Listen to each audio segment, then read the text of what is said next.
Hello, my name is Excel Wences, and I want to start this presentation off asking a question, an interesting question to start off. Did you know that immigrants are less likely to suffer depression when they first arrive in the US, but over time, their risk of serious distress actually surpasses the US born adults? Now, why is this and why is it important? Well, all of this will be answered in this presentation, and we'll find out why.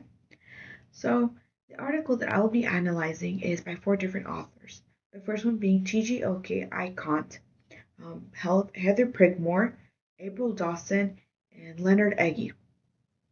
Now, this article focuses on the differences between U.S. immigrants and U.S. born and what are the different rates of depression and SPD among them.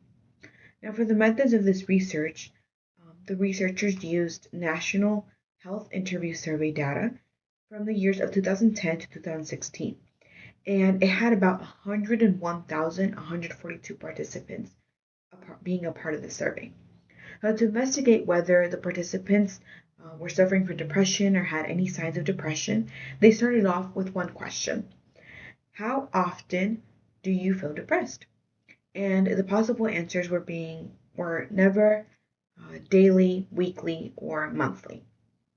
Now, participants who chose anything other than never were characterized as depressed, while on the other hand, any participant who chose never was characterized as not depressed.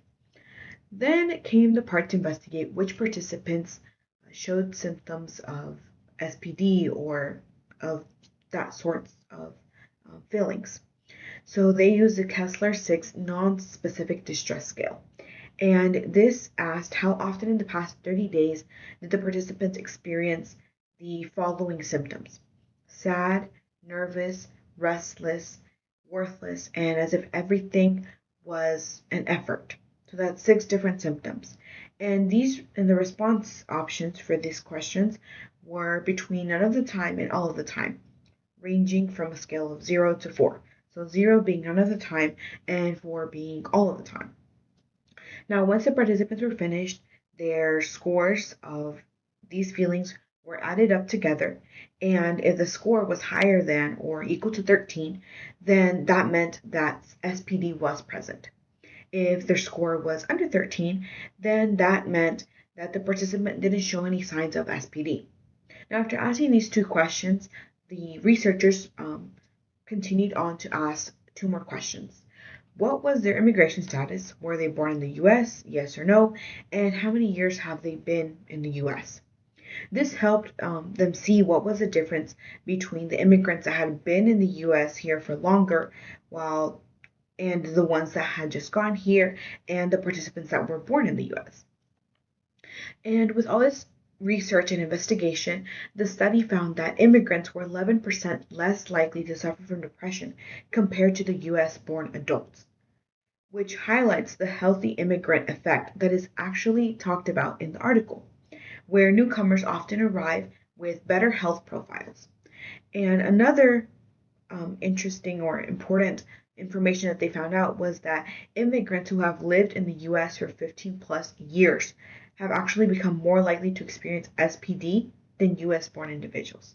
So now we have our response to our first question as to why is it that immigrants are less likely to have depression as they first get here, but end up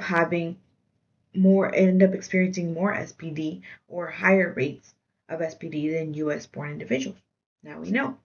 And this shows how acculturation, stress, and systemic barriers affect us.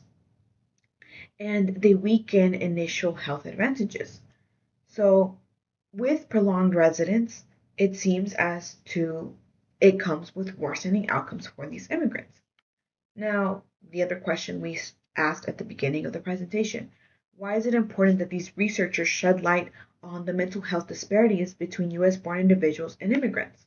Well, because these findings now emphasize the needs for targeted mental health interventions for long term immigrants who may face stressors such as discrimination, economic hardship, and loss of protective cultural factors.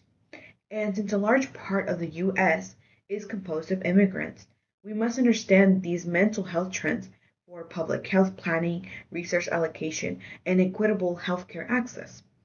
So, learning about how mental health changes with time in the US allows for us to see how they need long-term support systems that help them with those mental health problems.